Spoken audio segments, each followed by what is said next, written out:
Hello বন্ধুরা, তোমরা সবাই কেমন আছো? আশা করছি সবাই খুব ভালো আছো। আমিও অনেক ভালো আছি। আর আজকে তোমাদের যে ভিডিওটা দিতে চলেছি এটা হচ্ছে সিলিন্ডার কালী পুজোর ভিডিও। তো আগের থেকে ভিডিওটা শ্যুট করা ছিল, আর কালী পুজো তো কবে হয়ে গেছে সবাই জানো। তো সেই ভিডিওটা আমি সময়ের অভাবে দিতে পারিনি, যে কারণে আজকে দিচ্ছি ভিডিওটা। আর প্রথমে যে মণ্ডপটা চলে এলাম, দেখতে পাচ্ছ এই মণ্ডপটার নাম আমি সঠিক জানি না। এই মণ্ডপটার ভিতরে মা কালীকে দেখিয়ে দিচ্ছি, দেখো খুবই সুন্দর লাগছিল। যতই দেখি মায়ের রূপ তবুও যেন মন ভরে না, দেখতে ইচ্ছে করে। তারপর আমরা দেখো এখানে রাস্তা দিয়ে হেঁটে আরেকটা মণ্ডপে যাচ্ছি, আর এখানে চলে এসেছি। দেখো এটা হচ্ছে সিলিন্ডার সব থেকে বড় প্যান্ডেল এবার, 2024 সালের সব থেকে বড় প্যান্ডেল। এটা হচ্ছে পাহাড়ের উপরে মণ্ডপ হয়েছে। তো এখান থেকে দেখো দেখাচ্ছে যে পাহাড়টা নিচে দিয়ে যে নীল নীল কালার, ওটা কিন্তু পাহাড়। আর উপরে দেখো একটা যে যে গণেশ যে বধ হয়েছিল, শিব যে রাগ করে ক্রোধে যে গণেশকে হত্যা করেছিল, তার একটা হচ্ছিল, উপরে একটা সিন হচ্ছিল। ওই যে ওখানে যেই কারণে শিবের মূর্তি দেখাচ্ছে একবার, মা কালীর মুখ দেখাচ্ছে একবার। তারপর আমরা এখানে সিঁড়ি দিয়ে উঠছিলাম দেখো উপরে। আর আমরা কিন্তু এখানে 3টে সিঁড়ি পার করে উঠেছি, যেমন আছে না স্বর্গের সিঁড়ি, ঠিক সেরকম লাগছিল।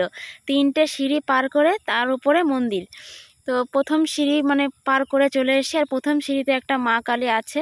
তো মা কালীর এক রূপ আছে, এটা কোন রূপ আমি ঠিক জানি না। তো খুবই ভালো লাগছে দেখে। তো এত রূপ দেখছি মা কালীর, দেখে খুবই ভালো লাগছে। তারপরে এখানে আমরা আরেকটা সিঁড়ি বেয়ে চলে এসেছি, আর এখানে দেখো ওপরটা এই মা কালীটাকে পুজো করেছে। তো এখানে মা কালী আছে আর উপরে আছে শিব। এবার আমরা নিচের দিকে নামছি, আর নিচের দিকটা দেখো কীরকম লাগছে, কত ভিড়। তো সবাই নিচের দিকে নামছে, আর ভিডিও করতে করতে নামছে। আর এই সাইডটায় দেখো উপর থেকে কি সুন্দর লাগছে দেখতে। তো আমার না মনে ছিল ওইখানটায় যে একটু ফটো তুলতে, কিন্তু দুর্ভাগ্যের বিষয় একটাও ফটো তুলতে পারেনি, কারণ এই পাহাড়ের কাছে কাউকেই যেতে দিচ্ছিল না। কি হবে কে জানে, পাহাড়ের কাছে গেলে হয়তো পাহাড়টা ভেঙে আমাদের মাথায় পড়ে যেত, যে কারণে পাহাড়ের কাছে যেতেই দেয়নি। তো পাহাড়ের কাছে কি ওপরেও যে উঠে একটু ফটো মটো তুলবো, দাঁড়ানোর সুযোগ দিচ্ছে না। হেঁটে উঠছি আর হেঁটে বেরিয়ে এসছি, দাঁড়াতে দিচ্ছে না। দাঁড়ালে হয় বলে, এত দূর থেকে এলাম একটু শান্তি মতো মায়ের মুখটা দেখবো, তবুও দেখতে দিল না। ভিডিওটা তো কোনো মতে করেছি, আমি এক চোখ দিয়ে দেখছি, আরেক চোখ এক চোখ ঠাকুরের দিকে, আরেক চোখ ভিডিওর দিকে। তো এইভাবে করতে করতে হেঁটে চলে এলাম। এবার দেখো নিচের দিকে নামছি, আর নিচের দিকে নামায় ওখানটা একটা শিবলিঙ্গ ছিল দেখতে পেলে। তারপর এখানে আছে আরেকটা মা কালীর রূপ। তো এটা কিন্তু মা কালীর কালো রূপ। তারপর এবার আমরা নিচের দিকে নেমে যাচ্ছি, নিচের দিকটা কত ভিড় দেখো, লোকে পুরো ভর্তি হয়ে আছে। তো সবাই এখানটায় দাঁড়িয়ে দাঁড়িয়ে পাহাড়টা দেখছে আর ভিডিও করছে অনেকেই।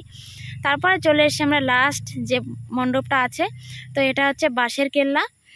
তো এটা লাস্ট, 3টে পুজো হয় সিলিন্ডায়, 2টো ঘোরা কমপ্লিট। আর এটা দেখে আমরা এরপরে ঘুরু ঘুরু করবো, তারপরে বাড়ি যাব, এই আর কি। আর এখানে প্রথমেই একটা বাবা ভোলেনাথের লিঙ্গ ছিল, তো খুবই ভালো লাগছিল।